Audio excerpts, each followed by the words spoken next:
Welcome back to the BAMC Showcast. We're here back at our homepage, Rock House Dive Bar Kitchen Venue. Big thanks to Matt Bunny for hooking it up. My guest this time, good friend of the show, local staple of the music scene and Southwest in general, Boosty. How are you today, sir? I am really good, senor. How about yourself, Mr. Michael? Doing pretty good, man. You've been busy as hell lately, to say the least, putting a lot of miles in your vehicle. Definitely. April has been really nice to me. A lot of work, but really good for sure.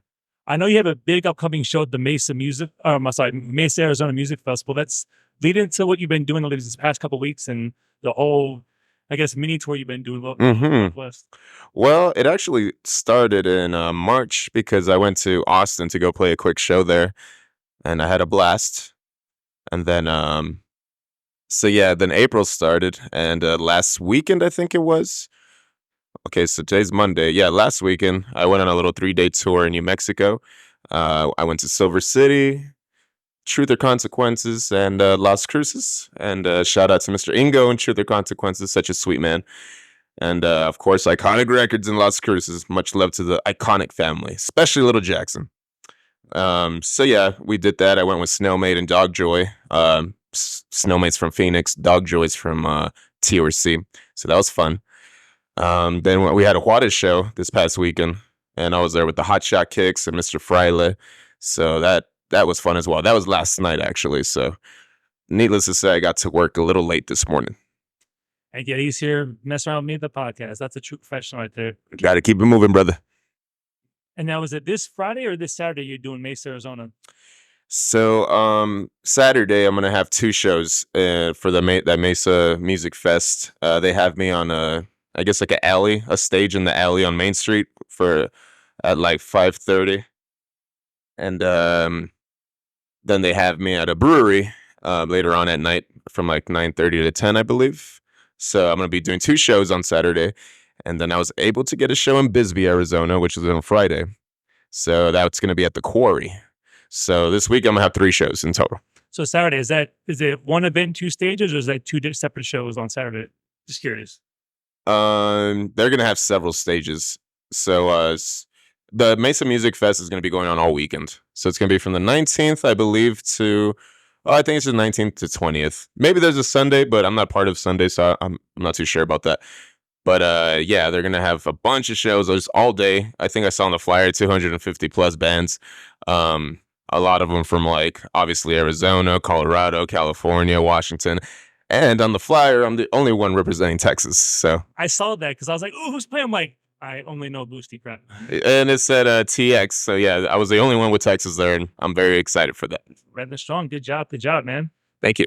And I just want to ask you some background questions because I started to really get to know you was in summer of 2022 when you played the Ravati reunion, your previous or one of your previous projects. Mm-hmm. So I guess let's take it back in time. What got you into music and playing instruments and eventually recording the original music? And let's just, I guess, start kind of from the beginning. Mm-hmm. Take After I got out of high school, I tried the college thing for like one semester. It didn't work out. I went to California for a year. Then I came back to visit, and in that 1 week of me visiting, I looked on Craigslist, and I found a band that was looking for a vocalist to audition. So I did, and that became Ravati. Well, it was already Ravati, but it became like what it eventually did after, you know what I mean? Because after that, we started playing a lot of shows, like a lot, and we were only active for 3 years, but we did a lot of shows. We played like 3 Battle of the Bands.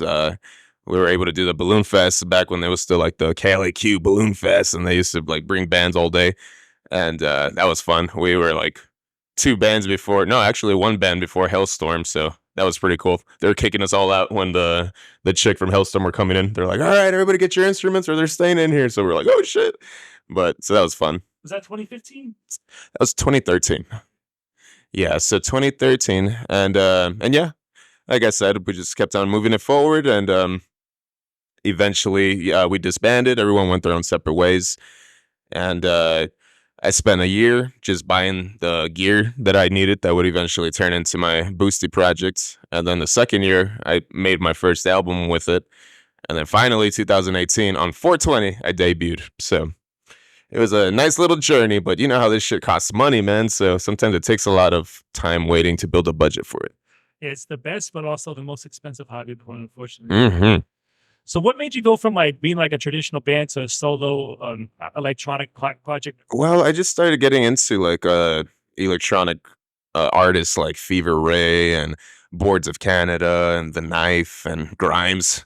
I remember seeing a Grimes video of her doing like a live set, and I saw her just her setup, and she just had like her drum machine, synthesizer, her vocal pedals, and all that, and I was just kind of like, oh, okay, well, I'm halfway there, so maybe that could be another avenue to continue performing because I love performing, and so I was very sad when we all disbanded, but I just wanted to keep it going. So that's pretty much what Boosty is about, just continuing to perform and yeah, that's why every time I get hit up for a show, most of the time I don't say no. I'm just like, fuck, I'll be there.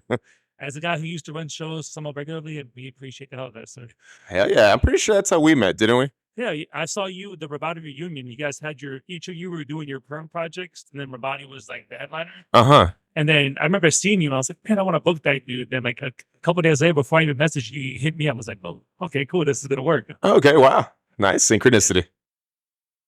Yeah, because what I always loved about yourself personally was like I'm not much of an electronic guy, but you, in my opinion, you have mass appeal and you're good for rounding out a set list. Because I'm all about variety and acts. Like you definitely bring a variety, but you're different, but you fit in the lineup. Does that make sense to you? Like, No, yeah, definitely. Like, well, I love doing mixed genre shows. So, I'll do hip hop shows. I'll do metal shows. I'll do any type where I kind of fit in.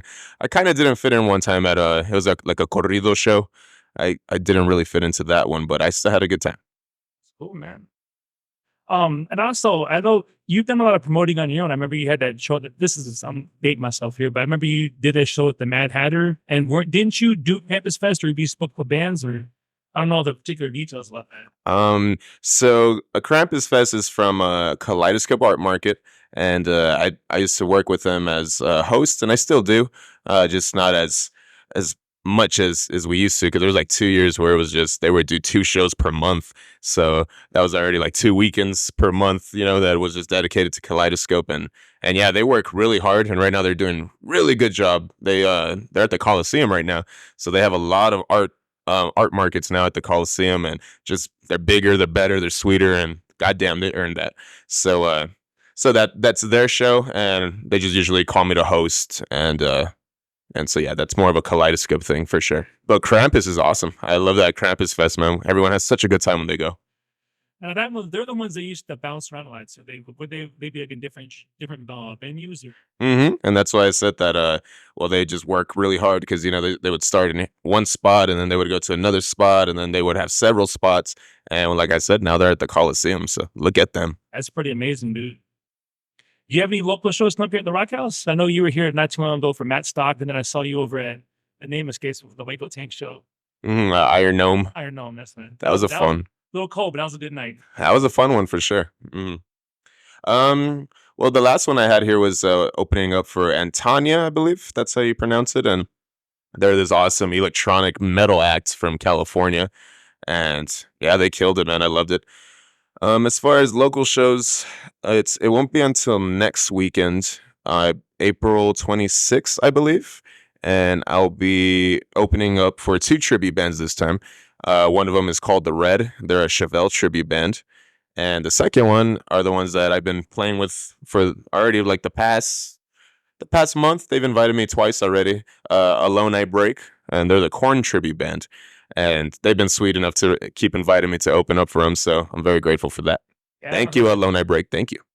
I haven't heard them yet, but I've heard a lot of good things. But Oh, you would have a great time, and so far the turnouts have been pretty cool, and everybody just jams out. So maybe you should make it out to that one. That one's going to be at El Sancho, I believe. okay. I just wondering, just as an artist, like doing your thing as a solo dude, what's the best part about being a solo act? I mean, or just doing your solo electronic act. It's just like I just like just being in control of it all. I'm a control freak, but obviously in real life you try not to be a control freak, because you can't do that. The universe will settle you down really quick.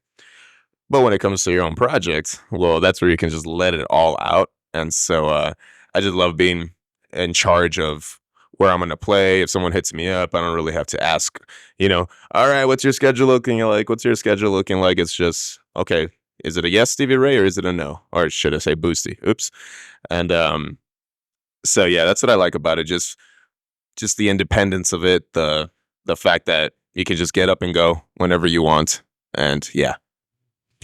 And also, like, what's the hardest part of it? Like, you said you like being a control freak. Do you ever get to those points where you're making a song and you go back and forth and the same thing 100 times trying to get it just right, or is it? I do. Recently my process has just been I just try to copy what they do like in studios, like when you're like already with a label or whatever and you're on a time limit. So what I like to do is just if I'm recording a part, I'll just do like maybe 3 tracks of it and just choose which track, maybe this piece sounded better than this piece sounded better and then this piece sounded better. But I like to do it all at the same time so that way they're all equally leveled. So that way I can just chop it and put them together. All right, this one came out good. This one came out good. All right, now let's continue. And of course the metronome is, oh my gosh, a godsend. So I love metronome. Well, it's basic tools, but I remember I read an interview one time that said metronomes are the biggest device out there. And people like, I know this sounds dumb, but use a metronome. You'd be surprised how many people don't use it. Like, Yeah, and I mean if you can get away with it, cool. Like if it adds to it, but I just love using it because it just lets me know that everything's like crisp. Even if it's like off by like a millisecond, at least it was still within that realm. So it's still it's passable as opposed to like when you listen to certain songs and you're like, okay, but that sounds like a demo. You know what I mean? I'm just curious. You don't have to be get too specific. I'm not trying to press too hard here, but like your creative process, like, is it, you come to the lyrics first, you come to the beat first, like what's like, take me through like a Boosty song, like you come to the idea right now. What's the process versus like step one, step two, like. So for me, the step one would be just having my little drum machine and make a beat. All right, once we got that going. So as I was saying, I started off with the drum machine, make the beat first, and then just hear the beat over and over as by itself, without any synth, without nothing, and I just play with it.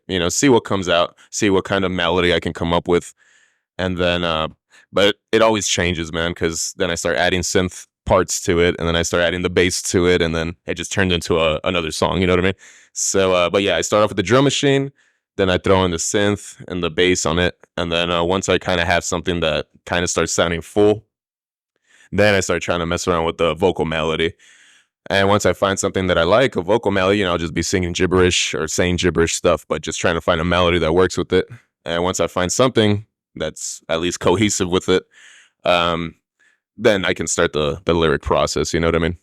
So, so I guess I'm a beat writer, as some people would say, like, oh, he doesn't write his own poems or whatever. And I'm like, you're right, I don't. I haven't written in a long time now, especially because producing like consumes you.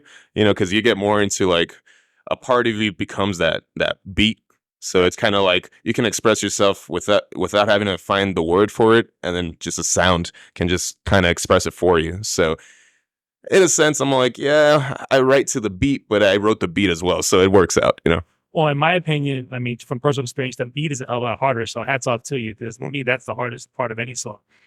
Well, thank you. I know she had you got merch, you had shirts. I saw you had some new stickers you debuted. Hmm. Do you have anything coming up? I was wondering. I always ask people this. I'm kind of old school. Do you have any physical media coming out, like a CD or like a Boosty splatter vinyl in the future? And anything long term planned? Or You know, when I first took out my the first little album or EP, whatever you want to call it, when I first took it out, I did have CDs, but it's just not a world for CDs. I know some people like it, but I mean, for me, I try to like think as a consumer as well, or think as just a person that's gonna get it. And I go to YouTube a lot, so you know what I mean. Like when you're just trying to look for something and you have a Bluetooth speaker or something, just YouTube. So I try to have my shit available like everywhere online. But I don't have anything physical right now, and I probably won't. I'm not gonna lie. I'm just gonna have hopefully more merch like shirts and stuff. I've been running out of shirts actually. These past few cities I've been grabbing some, and then I'll get over here or over there and they'll be like, oh, do you have this and this? I'm like, I actually just sold out in that. And it's kind of like, it might give me false advertisement because I have a shirt there. Somebody wants it. And it's like, I don't have that size. I'm sorry. So I'll probably have to focus on getting some more merch. yeah, I remember at Detour, you had a pool table full of shirts and everything. Yeah. The time you opened up, I forget the band, but you opened their rocking that time. I come in, the whole bar staff was rocking Boosty shirts. And I wore mine. I'm like, oh wow, I'm wearing a sacred the 10 of people wearing. Hell yeah, man. That was a good one. I loved it. Shout out to Rock them bar, they're pretty cool. And your stage show, like I obviously discovered you when you're from the long, but when you're starting out, you said you're showing the equipment, like what did it evolve, or did you always have like the smoke and the effects and everything going on? Because I always had to smoke. I was a little bit too ambitious in the beginning because I tried to bring a light show with me everywhere I went. And at the time, I had two friends of mine that would help me out. I'd call them the Boosty production chicks or something like that, and they would actually wrangle up the wire. But it just got old. You know what I mean? I was just like, yeah, it's a lot of stuff, man. I understand. I'm gonna be playing a lot of shows, and eventually, it's gonna get old. Trust me. So I just kind of threw the lights to the side and just started focusing just on my fog and but my effects have always been the same. You know, I've always had my effects there, and they've evolved up to now. Like honestly, just this year, my set already has a little bit more ambient sounds in it. So that's what I've added to it, I guess. that's cool. Because I noticed like when you load in, like I noticed like I mean, you load in, load out pretty quick, and for a single dude with a lot of gear, that is very impressive. That's all to you. Well, thank you. So imagine when we had the lights going on and all the wires everywhere. It was intense. So like, what are your I guess what are your preferred shows? I mean, you're pretty indiscriminate. So, you don't seem to be super picky as far as like, oh, I'll play with this band, but not that band. There's a certain genre shows you prefer more than others, or just certain vibes, or Basically, if hopefully it's not during the week. I mean, I like playing during the week, but like I said, I've been getting to work late because of it. So, well, I had this other interview in Juarez on Thursday, and I didn't know it was going to be a 2 hour and a half interview. And yeah, I started really late, and I got like to work 2 hours late. So I'm trying to be more mindful these days about the during the week shows. But yeah, you're right. I don't really like choose if it's a oh, is it gonna be metal? Is it gonna be this? Is it gonna be that? Honestly, like when I was coming up with Ravati, there was bands that were kind of like indie-ish, but they were playing with the metal scene, and they were like just hitting well because it was always like that little break, and then you would go back to the genre that the show was based on, and it's always a nice little break, because if you look at anybody's playlist these days, they have so much different varieties on their playlist, so much different genres. So they're a lot of people's mindset is kind of already like shaped around that, like, you know what I mean? So when they see it in a live aspect, I think it's exciting because you give them different feelings, you know what I mean? I would definitely agree with that. Anything else you want to add? Any upcoming projects? Any singles yet coming out in the future? Anything on the pipeline we should be aware of? Or Well, I I do have this project that me and my friend are we want to get going, but I just want to finish this song because I do have a new song coming out, and I've been already playing it during shows. Just trying to work out the kinks because in my experience, it's cool when you can write something, in your little studio or whatever, wherever you're writing your song. But there's just so much that gets added to it once you finally add it to your set list. Because again, I love performing, I love the live aspect. So once I actually incorporate it to my set and I start practicing with it, I get a different thought process for it. Because then I hear my other songs as I'm jamming out, and then I get lost in that flow. And then once I hit it, then an idea will pop out like, oh, I can add this to that. I can add that to that. You know what I mean? So right now I've been trying to play it live just to see what other ideas come out. But so far I think it's already coming to a close. So hopefully I'll have it ready. I'll finish recording it sometime in May. After the Arizona shows and next weekend show. I don't think I have any shows coming up in May, so I'll have time to just sit down, record, really sink my teeth into this little song of mine, and then hopefully by the summer have it ready to go. And then yeah, work on this other project that me and a buddy of mine have been flirting with. So ooh, so I guess for lack of a description, do you like you kind of like changing or modifying the arrangements as you go, just to kind of feel what the crowd feels, or is that how this process? no, I meant more like just the way it flows with the songs that I already have, and just because each song kind of like has a different feel to it, but yet has some similarities to it. So then once you hear it in a longer structure, and you just throw that new one in there, then you can start like it's as if these other songs are like initiating this one. Like, all right, welcome to the set list, motherfucker. Like, all right, and like I said, you just get different ideas, and yeah, maybe sometimes you see a reaction in the crowd, and you're just kind of like, ooh, maybe I should add that because maybe you did it live, on the microphone, or and since I like using vocal effects, sometimes a certain effect will come out, and it's like, ooh, maybe I should start. Maybe I can emulate that on a synth, and then just throw it in there as a background. You know what I mean? So. Gotcha. Makes sense. Now, when you record, like for good, like do you go to a studio, or do you a basement home basement project, or how do you? Oh yeah, total bedroom producer for sure. I got my like I said, I was really looking into what laptop I can get that would hold a video video software editing and audio software editing. So it took me a while, man, because the laptop itself was expensive. The softwares themselves are expensive, you know. I mean, I could have gotten a bootlegged one, but it was just going to be crashing. You're going to lose stuff. Might as well just invest on what you want, have it already licensed to you, and that's it. Just have it in that laptop. And I've been hearing some stories recently that because I use Studio One. I've been hearing that they're kind of looking into doing like a subscription type of deal now, which would kind of suck because I mean the whole point is you buy your software and that's it. That it's your software. You know what I mean? It's licensed to you. That's all you paid for it. And if they're gonna start doing like some like subscription thing, that might be a little weird. And I haven't updated my laptop since 2017, I think. Like it's literally in the same mindset that it was back then. So my recording stuff is still the same. The software hasn't been updated, hasn't been tampered with. It's exactly the way it came out, which is good because it runs properly. But I've been hearing that a lot of my friends that have like the recording software, since they update it constantly, some of them that have older versions, it's been kind of getting rid of that older version and then now incorporating the subscription one. And it's like, oh, that sucks, dude. Because eventually you have to upgrade your equipment. It's like an iPhone. Is eventually it's not going to work because it's too. You got to update your equipment. But like I said, I mean, at the end of the day, as long as your recording thing can, export it as a wavelength and MP3, it doesn't really matter what version you have of it. You know what I mean? As long as it can just do that. So that's why I haven't updated my laptop. And like I said, my software's working beautifully. So what kind of laptop do you use? I'm just curious. Basically nothing one here. Just so I was doing a lot of like digging into see. I'm not a tech guy by no means, but I wanted a good laptop, so I was trying my best to do my homework on it. The one I got was like this HP.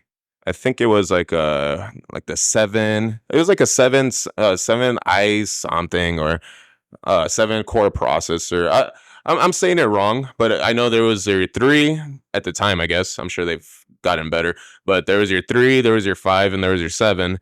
And the 7 was one that you can run video software on and stuff like that. The 5 was you can do audio stuff on it, but it would be glitchy for video stuff. So I got that with the 7, and yeah, it's been working nice. Again, I haven't looked into it since then because after I already got what I wanted, what I needed, I was just like, oh, okay, that information just like leaves your brain. But yeah, that's what that. It was an HP. So cool. So I would have I know less than you do. I would have guessed you were an Apple guy because I was thinking, okay, he's a producer, he's an Apple. Fuck Apple. Fuck Apple. I don't like when people try to monopolize and they try to like, okay, but if you want this to work correctly, you got to buy this one that's our brand, and you got to buy this one that's our brand. That's why I like regular phones, man, because you can get stuff that connects easily. The auxiliary cord, you know what I mean? It has a basic auxiliary input. The other day, I was doing a hip hop show, and one of the homies, like, he was having trouble with his stuff, and I was all like, well, let's just, because he was going Bluetooth, and even that can kind of get a little bit, like, the signal gets a little wonky. So, and I was going direct with mine, and my shit came out nice throughout his PA, and I was like, oh, well, I have like a connection that can go into a phone, but it has like the microphone jack, so we can go direct. And he's like, oh, but I got an iPhone, dog, and I didn't bring my adapter. I'm like, and that's why I always say fuck Apple. So, but yeah, and I think there was a story not too long ago that Apple was like forcing that they would actually put a bug in your phone so it can like start messing up, so you'd be forced to upgrade to the. I did hear that. And there was like a lawsuit against them, I think. So I thought that was interesting. Well, they said, yeah, they admitted to throttling down on older models. I do remember to encourage the consumer to upgrade to the newest one. Yeah, that's horrible, man. So anything else you want to plug coming up? Just a new song coming out, hopefully in the summer. And yeah, Arizona, I'm coming for you. And and well, of course, gonna be jamming out again at El Sancho with Alone I Break, a Korn tribute band, and the Red Chevelle tribute band. That'll be on April 26th next weekend. Just El Sancho, so that's on McRae. That's where basically Poncho's used to be. So if you're old enough to remember where Poncho's was, it's right there. All right. Well, again, Boosty, great to have you. Good to see you. Thank you. And shout out to Rockhouse. Thank you for letting us be here in the green room. Look at us. Yeah. And again, I love having you here, man. Good to see you as always, man. Thank you for having me, brother. Means the world to me. Have a good day, sir. You too.